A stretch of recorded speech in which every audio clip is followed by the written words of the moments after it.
Hey guys, this is Nishan Singh Rajput. Welcome to my YouTube channel. आज के video में बात करने वाले the power of subconscious mind book के चैप्टर 2 के बारे में, जिसके ऑथर डॉक्टर जेसेफ मुर्फी है।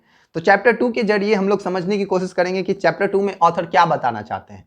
चैप्टर 2 का नाम है हाउ योर माइंड वर्क्स, कि हम लोग का माइंड कैसे काम करता है, ब्रेन की फंक्शनिंग कैसी है।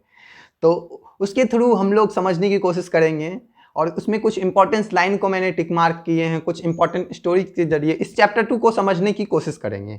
तो पहला लाइन से, if you think good, good will be follow. If you think evil, evil will be follow.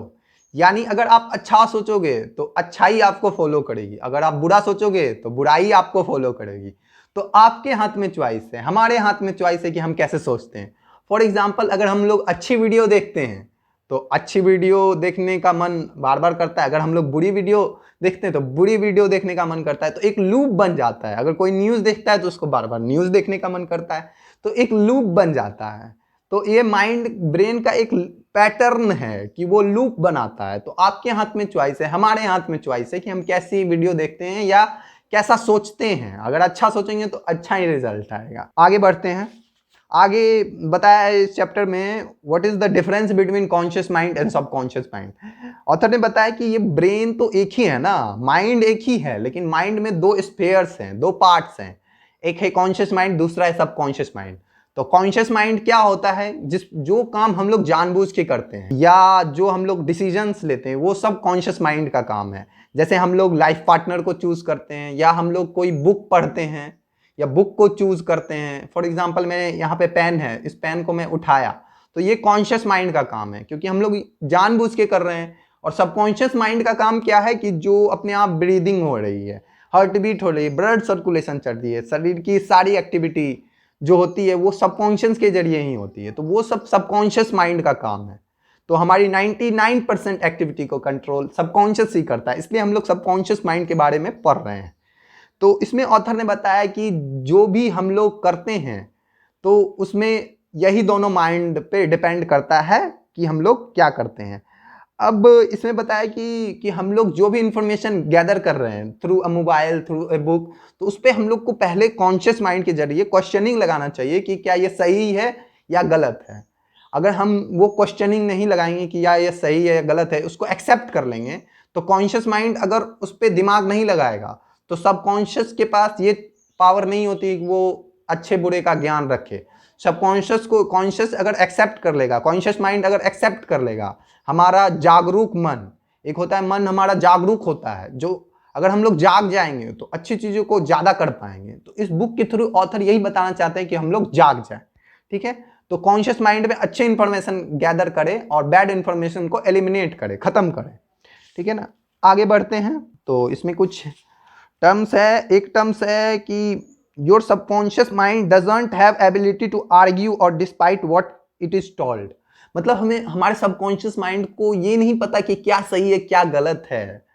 वो एक्सेप्ट कर लेता है या तो रिजेक्ट कर लेता है। अगर कॉन्शियस माइंड उसे एक्सेप्ट करता है तो वो एक्सेप्ट कर लेता है, अगर रिजेक्ट करता है तो रिजेक्ट कर लेता है।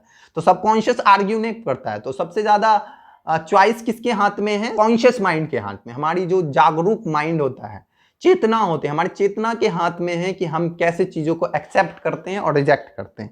इसमें लिखा हुआ है, your conscious mind serve as a watchman at the gate.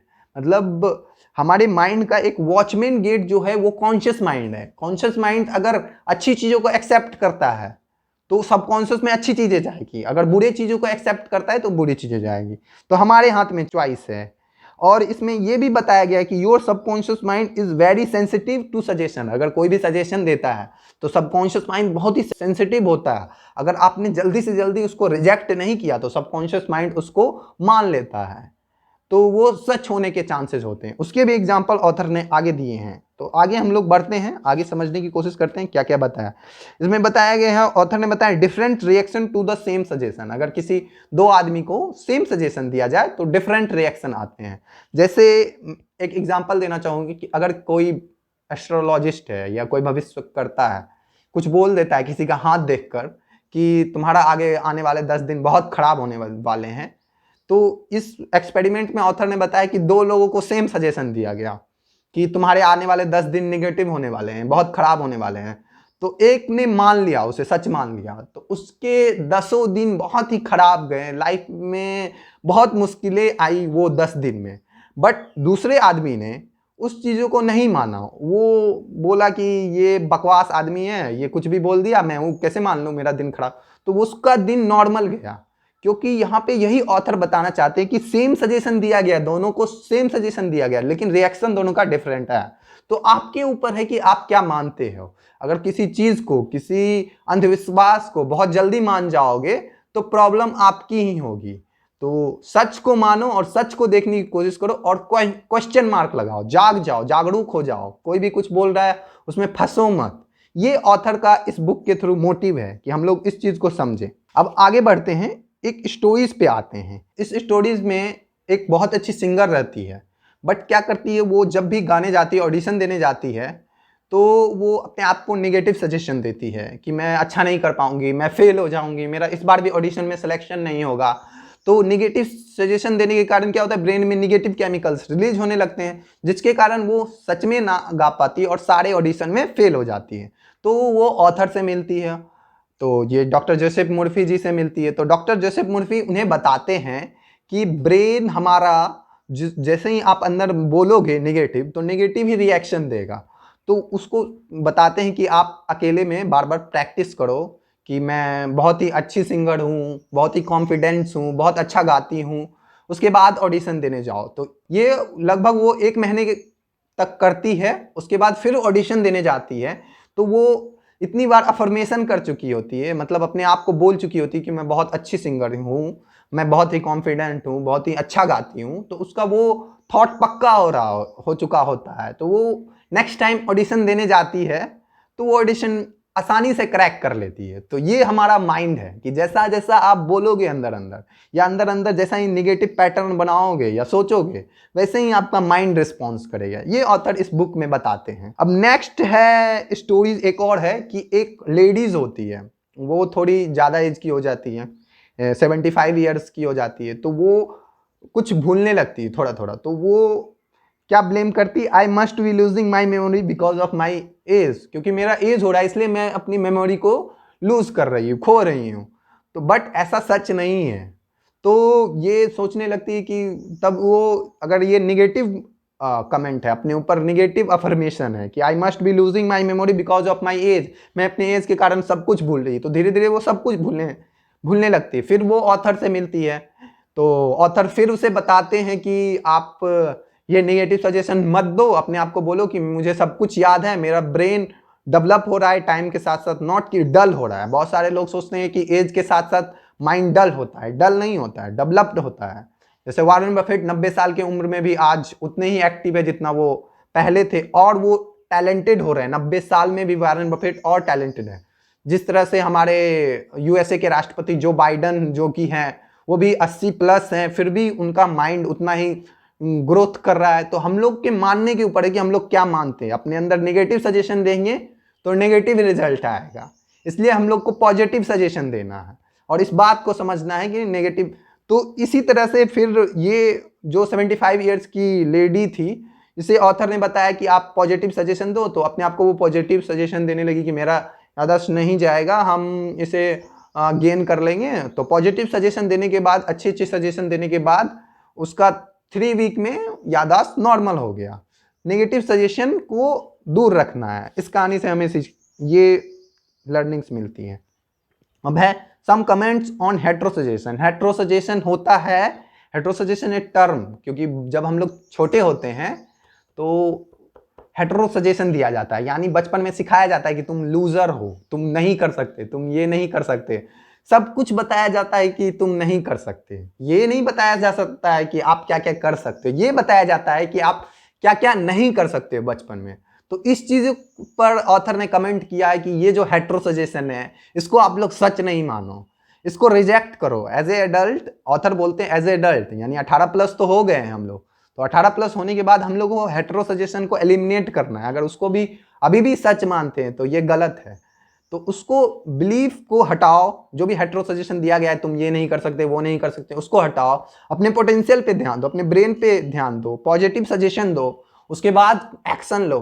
तो आने वाले टाइम में आपकी लाइफ अच्छी हो जाएगी।